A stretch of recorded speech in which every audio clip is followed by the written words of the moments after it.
Alright, next up is Clash of the Titans, and this is a remake of the wonderfully entertaining epic adventure film from close to 30 years ago. But this is just a visualistic, overproduced, overdone rehash of that film. They're really hamming it up here. In a movie like Alice in Wonderland, that might work in a fairy tale world, but in what's supposed to be a dramatic adventure epic like Clash of the Titans, not quite what it's supposed to be.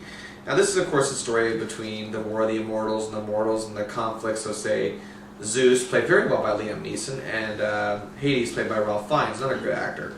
But yet, what I don't like here is that it seems like they think they can stick Sam Worthington in all these type of movies.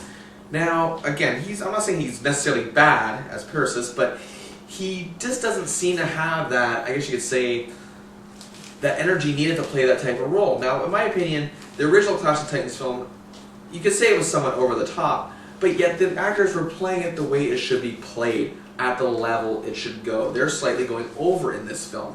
That is what I hated the most. That is just they over-technologized the film. Now yes, I'll admit, in the early 1980s, special effects were not that good. Yeah, okay, but they were good for the time when you watch the original Clash of the Titans, and it has a really easy story to go with. It doesn't go with the tacky, cliche, mythological dialogue, I like to call it. And it really, really bothers me in the fact that they think that every movie like this has to be like that. It seems like ever since Lord of the Rings, people have gotten the wrong idea about epics. Sure, Lord of the Rings had some memorable lines which people called cheesy, but they were only cheesy because it was deemed that way by a talk show host or whatever. This film is cheesy. It has cheesy dialogue. It's just stupid action film cliches in an epic adventure. Whoop-de-doo. Now we crossed over to two genres that I didn't want to see be crossed over. Normally I'm a fan of epic films, but the last few years they've been horribly downhill, and Clash of the Titans is one of them. What Hollywood needs to realize is that if you want to take an epic film and keep the epic aspect of it inside of it, stick to it.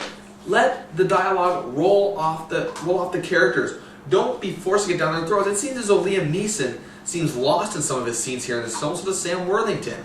But yet, even though they give the best they can possibly do, it just is not good enough. I was just sitting through this movie, rolling my eyes, thinking, come on, what gives? What is the point of this? Well, everything in the original had a point. It's almost night and day watching the two movies. If you watch them back to back, I don't recommend it. If I were you, I'd actually watch this film first if you're going to go see it, because I know people will see it. It did very well in the box office last week.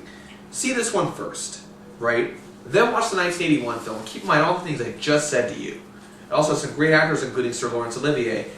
And again, it's just more thought out, more thought-provoking, more, I guess you could say, on level ground, even though it's an epic film. Epic films can be on level ground even with its big action-adventure scenes. Lord of the Rings wasn't good merely because it had good action-adventure scenes. It's because of why they got there and why it's happening. Clash of the Titans just really wanted to throw in a bunch of stuff.